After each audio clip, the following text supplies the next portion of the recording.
સમય બદલાય યુગ વડે, બદલાય દુનિયાની રીત, પણ સમય સાથે અખંડ રહે પાંચોટ સાથેની પ્રીત, પાંચોટ સાથેની પ્રીત.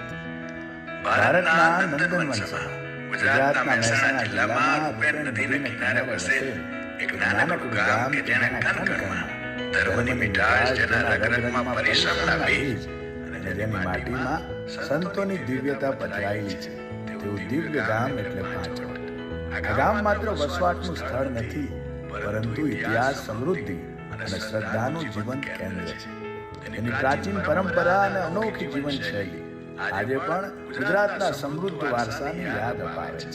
સમય સાથે બદલાતા આ યુગમાં ગામની ધરોહરને સાચવવું ઘણું અઘરું બની ગયું છે. જો ગામની ધરોહર જ ખોવાઈ જશે તો આવનારી પેઢી પાસે માત્ર ઇમારતો જ રહેશે, ઓળખ નહીં. પાંચોટ ગામની આ ધરોહરને જીવંત રાખવાનું છે આપણા ગામના વડીલો તથા ગામના કવિ અને ઉત્તમ લેખક શ્રી દયાશંકરભાઈ હરજીવનદાસ નાયકને જાય છે. તો ચાલો પાંચોટની આ પ્રાચીન ગાથાને જાણીએ, સમજીએ અને સાચવીએ. આજથી અંદાજે 2000 વર્ષ પહેલા આપણા વડવાઓ અફઘાનિસ્તાનના પામીર પ્રદેશમાંથી નીકળીને પંજાબ અને રાજસ્થાનના માર્ગે ગુજરાતના ઊંઝા મુકામે આવીને બસ્યા. ત્યારબાદ સમયાંતરે ઊંઝાથી કુકરવાડા, મુલથાણિયા અને વિઠલાપુર થઈને સંબંત 1542માં પાંચોટ મુકામે આવીને સ્થાયી થયા. કોઈ પણ પ્રકારના આધુનિક સાધનોની મદદ વગર બાળકો અને વૃદ્ધોને સાથે લઈને અંદાજે 2200 કિલોમીટરની આ સફર કેટલી સંઘર્ષમય રહી છે તેની કલ્પના તમે જાતે કરી શકો છો. આપણા વડવાઓ પાંચોટ આવ્યા તે પહેલા સંવત 1436ની સાલમાં અહીંયા 5 પરાની વસાહત હતી. તળાવની આથમણી બાજુએ લાલપરુ, શંકરપરુ અને રામપરુ તથા તળાવની નજીક હાલ જ્યાં હરેશ્વર મહાદેવનું મંદિર છે ત્યાં મહાદેવપરુ અને હાલની શેરડીમાં શેખવાડો હતો. પાંચે પરાના લોકો પરસ્પર સંપ અને બહાદુરીથી રહેતા હતા. એવામાં જ સંવત 1439ની સાલમાં સમગ્ર ગુજરાતમાં ડટ્ટણ એટલે કે ભૂકંપ આવ્યો. ગામે ગામ દટાઈ ગયા અને એ વખતે તળાવની આથમણે આવેલ ત્રણેય પરાનો નાશ થયો. ત્યારબાદ એકબીજાની સલામતી માટે પાંચે પરાના લોકોએ નવું ગામ વસાવવાનો વિચાર કર્યો. તળાવની પાળે ઉગમણા ગોખે બેઠેલી વેરાઈની ચીકીઓ નાખી રજા લીધી અને સંવત 1440ના ભાદરવા સુદ આઠમના મંગળવારે માતાજીનો હવન અને ઉજાણી કરી તથા તોરણ બાંધીને ગામની થાંભલી નાખી અને 5 પરાના લોકોએ નવું પાંચોટ ગામ વસાવ્યું. આમ ગામની સ્થાપના વખતે ગામમાં વસવાટ કરતા લોકોમાં મુખ્યત્વે કડવા પાટીદાર, નાયક ભાઈઓ, પગી ઠાકોર, નાગર બ્રાહ્મણ અને હરિજન ભાઈઓ હતા. ત્યારબાદ ગામમાં બીજી બધી કોમો વારાફરતી આવી. એ સમયે ગામમાં પાણીની વિકટ સમસ્યા હતી. તેથી ગામ લોકોએ ભૂતેશ્વર મહાદેવની નજીક પાણીના મોટા વેરા પાસે કૂવો ખોદવાનું નક્કી કર્યું. લગભગ 125 હાથ ઊંડો કૂવો ખોદ્યો, છાંટો હોય પાણી ન મળે. ખાવ ખાવ કરતી હોય તેવી આરસની 2 પૂતળીઓ નીકળી. આશરે 50 વર્ષ સુધી આ ખાલી કૂવો ગળતર પડ્યો રહ્યો. ત્યારબાદ ગામ લોકોએ આ અંગે પ્રખર જોશીની સલાહ લીધી. જોશીએ કહ્યું કે કૂવો પવિત્ર છે, 25 લક્ષણાનો ભોગ માંગે છે. આ 25 લક્ષણો ધરાવતું બાળક વાલચંદ શેઠને ત્યાં જન્મે છે. કોઈના બાળકનો ભોગ લેવાની માંગણી કેવી રીતે થાય? આ વાતની જાણ વાલચંદ શેઠ અને અમૃત શેઠાણીને થઈ. તેમણે કહ્યું કે જો અમારા બાળકને પધરાવાથી નપાણિયા કૂવામાં પાણી થાય અને ગામની પાણીની સમસ્યાનો અંત થાય તો અમે તૈયાર છીએ, એમ કહીને સંમતિ બતાવી. તમે વિચાર કરો કે હાલ આવી કોઈ પરિસ્થિતિ બને તો કોઈ મા બાપ તૈયાર થાય ખરું? માતાનું કાળજું કંપાવે એવી ઘડીમાં માત્ર ગામના કલ્યાણનો વિચાર કરીને પોતાના વાલ સોયા બાળકના બલિદાન માટે તૈયાર થવું એ કોઈ નાની સૂની વાત નથી. ત્યારબાદ સારું મુહૂર્ત જોડાવી પોતાના બાળકના વસ્ત્રો અને ઘરેણાથી શણગારી કપાળે ચાંદલો કરી વાજતે ગાજતે વરઘોડા રૂપે કૂવા ઉપર લાવ્યા. નવરંગી પારણું અને હીરા જડિત દોરીથી બાળકને કૂવામાં પધરાવી. જેવું પારણું કૂવાના ઘેરે હતી તરત જ ધરતીમાંથી અવાજ સાથે પાણીની સરવાણીઓ ઉઠી. ઘડીકમાં તો કૂવો ઉભરાઈ ગયો અને પાણીનો વિશાળ પ્રવાહ ઈશાન દિશા તરફ વહેવા લાગ્યો. બરાબર એકાદ ગાઉ એટલે અંતરે જઈ એ પાણી એક જંગી ખાડામાં ખડકાવા લાગ્યું. એ જગ્યા આજે બાળપા તળાવના નામથી ઓળખાય છે. તેના કિનારે હાલ આનંદપુરા ગામ વસેલું છે. બાળકને લઈ રંગે ચંગે બધા ઘરે આવ્યા. શેઠ અને જેઠાણીને તો આનંદનો કોઈ પાર નહોતો. ત્યારે વાલચંદ શેઠે પોતાના ઈષ્ટદેવ મણિભદ્રવીરને કૂવાની કાંઠે સ્થાપના કરી. આમ કૂવાનું નામ આ બાળકના નામ ઉપરથી બાળકુ અને મણિભદ્રવીરનું નામ બાળકુવા વીર તરીકે રાખ્યું. આજ પણ કાન પાકો મટાડવા કે ધાવણ અટક્યું હોય તો ચાલુ કરવા માટે આ કૂવામાં દૂધ ચડાવવાની બાધાઓ રખાય છે અને દૂર દૂરથી લોકો આ બાળકુવા વીરના મંદિરે દર્શન કરવા માટે આવે છે. કુદરતને વાત રાખી છે કે સંવત 1442 ચૈત્ર મહિનાની રામનવમીના દિવસે હાલની શેરડીની ઉત્તર દિશાએ ટેકરા ઉપર અયોધ્યા નિવાસી મહંત પુરણદાસજીનો ખાસી સાધુઓનો સંઘ પાટણ બાજુ જઈ રહ્યો હતો. તેમને આ સ્થળ અલૌકિક લાગવાથી એક તંબુ બનાવ્યો. ત્યારબાદ રણછોડરાયજીની સ્થાપના કરી કાયમને માટે ખાકી સાધુઓનો અખાડો સ્થાપ્યો. એ છે આ ખાકી મહારાજનું મંદિર. તેના 7 વર્ષ બાદ તેમનું મૃત્યુની અઢાણી થતા ગામ લોકોને બોલાવીને પાઠ રખાવી. આજે ખાકી મહારાજની પાઠ તરીકે પૂજાય છે. આ ઘટનાના 100 વર્ષ બાદ એટલે કે સંવત 1542 ગામની રક્ષા માટે ગામ લોકો દ્વારા ગામની ચારે બાજુ દેવી દેવતાઓની સ્થાપના કરવામાં આવી. ગામની ઉગમણી ભાગોની રક્ષા માટે ચોરાનમાં સ્થાપના રૂપે અંબાજી માતાની પાંચ પીઠો મુકાઈ તથા સંવત 1542 ભાદરવા સુદ મંગળવારે નજીકના નેડિયા ઉપર જોગણી માતાની દેરી કરાઈ અને તળાવની આથમણી પાડે ગણપતિની સ્થાપના કરવામાં આવી. વળી એના મહાદેવપુરામાં સંવત 1542ના શ્રાવણ સુદ સાતમને સોમવારે શીતળા માતાની પ્રાણ પ્રતિષ્ઠા કરવામાં આવી. આમ ગામની સીમને દૈવીય શક્તિઓથી સુરક્ષિત કરાઈ.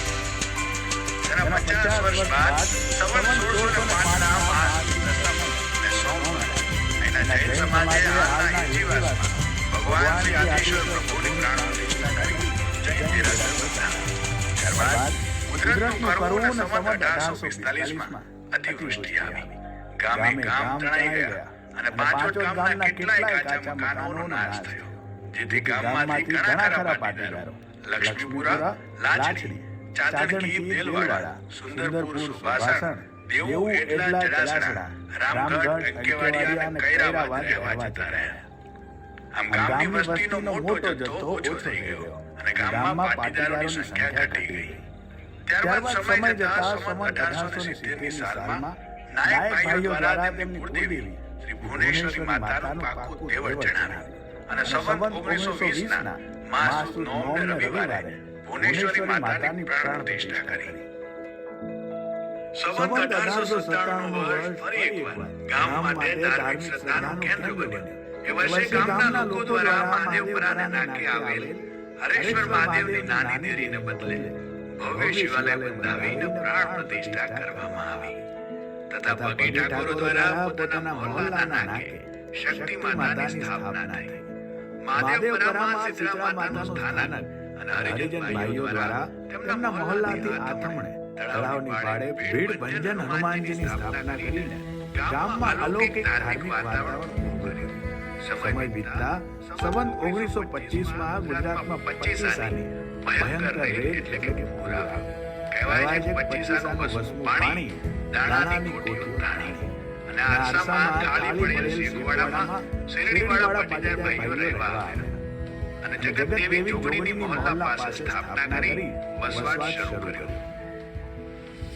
હાલ પણ જગતદેવી આ દેવી આયા છે. એ સમય દરમિયાન ગામનું ભૂતેશ્વર મહાદેવનું પ્રાચીન દેવળ પડી જવાથી ગામે નવેસરથી શિવાલય બંધાવ્યું. પડી ગયેલા શિવાલયના પથ્થરોમાંથી બાળકુવાનો હવાડો કરાવ્યો તથા તળાવના ગરનાળામાં પણ પથ્થરનો ઉપયોગ કર્યો. ત્યારબાદ પાંચોટ મહાસંવત 1994ના જેઠ સુદ દસમ ગુરુવારે સ્વર્ગસ્થ મયાચંદભાઈ જીવરામદાસ ગાંધીની પ્રેરણાથી આખા ગામનો ભાર જેના માથે છે તેવી આખા ગામનું સ્વાસ્થ્યનું રક્ષણ કરનારી જેને આખું ગામ પોતાના હૃદયમાં રાખે છે એવી તળાવની પાળે બેઠેલી ગામ ટોડાનીમાં વારાઈના મંદિરનો જીર્ણોદ્ધાર કરીને પ્રાણ પ્રતિષ્ઠા કરવામાં આવી અને વેરાઈ માતાની નવી મૂર્તિનું સ્થાપન કર્યું અને જૂની મૂર્તિઓની સ્થાપના બાજુમાં નાની દેરી બનાવીને કરી. આમ બાળાવીની ઘટના હોય કે વારાઈ માતાના મંદિરનો જીર્ણોદ્ધારનું કાર્ય હોય, જૈન સમાજનું કામ માટેનું યોગદાન આજે પણ સ્મરણીય છે. સંવત 2009માં શિરડીના ભાઈઓ દ્વારા મહાવિષ્ણુ યજ્ઞ કરવામાં આવ્યો અને એ જ સાલના અધિક વૈશાખ સુદ પાંચમને શનિવારે માતની પાર્ટીના ભાઈઓ દ્વારા ગામની અન્ય કોમોના સાથ સહકારથી 5 દિવસનો પુરુષોત્તમ મહાયજ્ઞ કર્યો. તેના 21 વર્ષ બાદ સમસ્ત ગામની તમામ કોમોના તન મન અને ધનના સહકાર સાથે સંવત 2030ના વૈશાખ વદ 30 અને ગુરુવારથી 5 દિવસનો 5 કુંડીવાળો શ્રી રામ મહાયજ્ઞ કરીને ગામે એકતાનું ઉત્તમ ઉદાહરણ પૂરું પાડ્યું.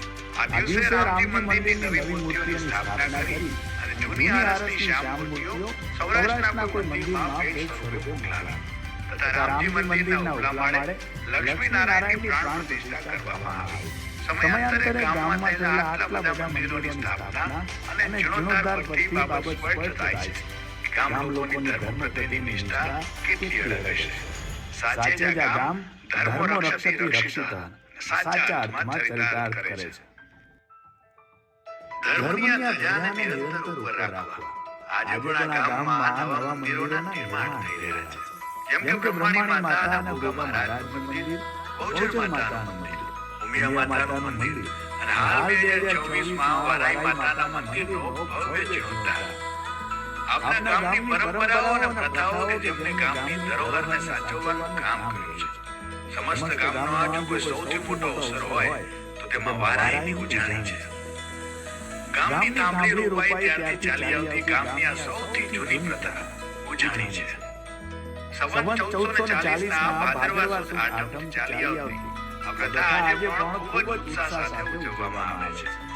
દુનિયાના ગમે તે ખૂણે રહેતા પાટોટના વતની આ દિવસે અચૂક ગામમાં આવે છે. વર્ષ દરમિયાન ગામના તમામ નાગરિકો અને પશુઓના આરોગ્યની સુખાકારી માટે આ દિવસે માતાજીના હવન કરી બાધાઓ રાખવામાં આવે છે. ગામની મહિલાઓ ઘરેથી ભાત ઉપાડીને ગામના ગોંદરે જઈ ચૂલા બનાવીને માતાજીનો પ્રસાદ બનાવતી હતી, જેનો લાભ ગામના દરેક કોમના વ્યક્તિને મળતો.